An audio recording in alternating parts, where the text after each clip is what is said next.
లోనూ దొరికే అది ఒక పీడిఎఫ్ లాంగ్వేజ్ కాదు సార్, అది వేదాల్లో ఉంటది. వేదాలని సరైన అవగాహనతో చదివిన వాళ్ళకి ఈ ఏదైతే ఈ పొరపాట్లు అవగాహన రాహిత్యం ఉందో ఇటువంటి మబ్బులన్నీ విడిపోతాయి.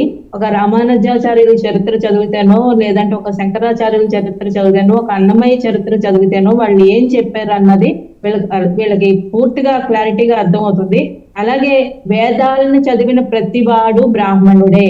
అందులో ఏ కులంలో పుట్టాడు అన్నది కులాలన్నీ తర్వాత వచ్చినాయి, కానీ అక్కడ విభజించింది వృత్తుల వారీగా విభజించారు. దయచేసి మీరు అది క్లారిటీ తెచ్చుకోండి. వృత్తుల వారీగా విభజించారు. వేదాలు అతను ఎక్కడ పుట్టినా కానీ వేదాలను చదివిన వాడు ప్రతివాడు బ్రాహ్మణుడే. రాజ్యాన్ని పరిపాలించిన వాడు ప్రతివాడు క్షత్రియుడే. అలాగే కులాల వారీగా తీసుకోలేదు సార్, అక్కడ వృత్తుల వారీగా తీసుకున్నారు. ఈ రోజు భగవంతుడు మీరు పాదాలలో శూద్రులు అంటున్నారు, వెంకటేశ్వర స్వామి పాదాలనే చూపిస్తున్నారు. పాదాలనే చూడండి, పాదాలనే పూజించండి, పాదాలే మెయిన్ అని చెప్పి చూపిస్తున్నారు. అక్కడ మాత్రం మనం చూడడం, అవి మనకి చూసినా చూడనట్టు వెళ్ళిపోతాం. ఇది సనాతన ధర్మం మీద చర్చ కాదు కాబట్టి నేనేం మాట్లాడట్లేదు. అది ఒక ప్రత్యేకంగా టాపిక్ పెట్టుకుంటే ఖచ్చితంగా మాట్లాడుకుందాం సార్.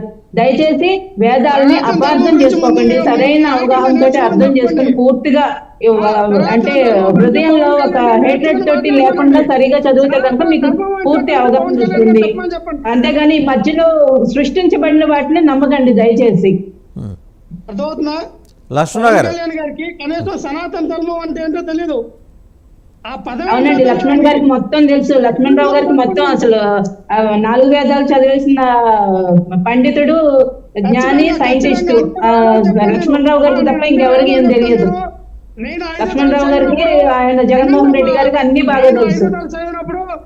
వీళ్ళే మాట్లాడాలి, మేము వినాలి మా కర్మ కొద్ది. వినండి సుజాత గారు, స్కూల్లోనే నాకు మీరు ఒక జత్వానీని మీరు జోకర్ అనేయచ్చు, ఒక జోకర్ అనేయచ్చు, ఒక మహిళకు రక్షణ ఇస్తుంటే జోకర్ అనేయచ్చు. అది మీరు మాత్రం ధర్మం గురించి మాట్లాడేస్తారు. మహిళకి రక్షణ ఇస్తుంటే మీరు దాన్ని తప్పుగా మాట్లాడేయచ్చు. మీరు ధర్మాల గురించి మాట్లాడతారు, మీరు ధర్మం గురించి మాట్లాడతారు. ముందు రక్షణ ఇవ్వండి, మహిళలకు రక్షణ ఇవ్వండి, వాళ్ళకి వాల్యూ ఇవ్వడం నేర్చుకోండి. అలాగే నేను తెలుగుదేశం అధికార ప్రతినిధి ఆయన కూడా చెప్తాను, ఆయన ఆవిడని ఐటమ్ గర్ల్ అనడం కరెక్ట్ కాదండి. అది మీరు మీ మాటలు ఉపసంహరించుకోవాలి. మనం విధానాల పరంగా విమర్శించాలి కానీ వ్యక్తిగత విమర్శలు చేయకూడదండి. శ్రీరెడ్డి గారి లాగే పాత్రికుడు కూడా పోషించడానికి వచ్చింది ప్రతినిధిగా. ఆ వ్యూలో చెప్పాను తప్ప ఐటమ్ గర్లు అంటే సాంగ్స్ లో చూపించే ఐటమ్ గర్లు అని మీరు అనుకోవద్దు. ఇక్కడ రాజకీయ ఐటమ్ గర్లు అనుకోండి. శ్రీరెడ్డిని ఒక పావు కింద చాలా దారుణంగా మాట్లాడిచ్చారు. చెప్పింది తప్పుడు ఉద్దేశంలో వాడు తీసుకెళ్లే అవకాశాలు ఉంది కాబట్టి రాజకీయ ఐటమ్ గార్లు తీసుకొచ్చారా అండి? మళ్ళీ చెప్తున్నానండి, రాజకీయ ఐటమ్ గార్లుగా తీసుకొచ్చారా?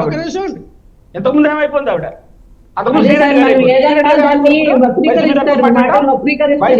మాట్లాడే శ్రీరెడ్డి గారు ఏమైపోరు? మా అన్నయ్యని ఎలాగనే ఎత్తున్నారు, బాగానే కదా ఆవిడ. ఇంతగా పేరు గుర్తురాక నేను చెప్పలేదు, అందుకని చెప్తున్నాను. ఇక్కడ రాజకీయ ఐటమ్ చూసాను మనం, అంతే తప్ప. లడ్డు వ్యవహారం దగ్గర నుంచి వచ్చినటువంటి సనాతన ధర్మము మాట్లాడుకునేటప్పుడు సనాతన ధర్మం గురించి మనం అంతగా మాట్లాడుకోవాల్సిన అవసరం లేదు. కోటన్నయ్య గారు క్లియర్ గా తీసుకొచ్చారు, అది ఇప్పుడు ఉంది. దాన్ని మనం వైసీపీ మేడం గారు, సుజాత గారు ఖండించడం అనేది కరెక్ట్ కాదు. ఎందుకని చెప్తున్నానంటే, సనాతన ధర్మం గురించి మాట్లాడుకోవచ్చు, సరదాగా పెట్టండి, ఒక రోజు పెట్టండి ఐటమ్, రోజు కూడా సరిపోదు. ఎందుకంటే ఖచ్చితంగా అన్ని తప్పులు అన్ని ఒప్పులు కూడా అందులో ఉంటాయి, మనం మాట్లాడుకోవాల్సిన సందర్భాలు. ఇప్పుడు ఇక్కడ లడ్డు కల్తీ వ్యవహారం జరిగింది, దాని మీద వచ్చినటువంటి సందర్భాలు సభ్యుతో దాన్ని పక్క రాష్ట్రంలో ఉన్నటువంటి కల్చర్ ని మనం టచ్ చేసినప్పుడు, అంటే టాల్ కల్చర్ అంటే ఉదయనిధి గారి కల్చర్ ని మనం టచ్ చేసినప్పుడు ఆటోమేటిక్ ఇటువంటి రాజుకునే పరిస్థితులు కనబడుతూ ఉన్నాయి. అంటే ఒకరు మనోభావాలు ఒకరు గౌరవించుకోవాలి. మనం ఒకరు సిద్ధాంతాన్ని ఒకరు గౌరవించుకోకపోతే ఈ రోజు ఇటువంటి పరిస్థితులు వస్తాయి. ఇంతకు ముందు చెప్తున్నాను కదా, ఏ పార్టీలో ఉన్నప్పుడు కూడా మనుషులకు నోటు దురుసు వ్యవహారం ఉన్నట్లయితే ఇటువంటి రాజకీయాలన్నీ కూడా బయటకు వస్తూ ఉంటాయి.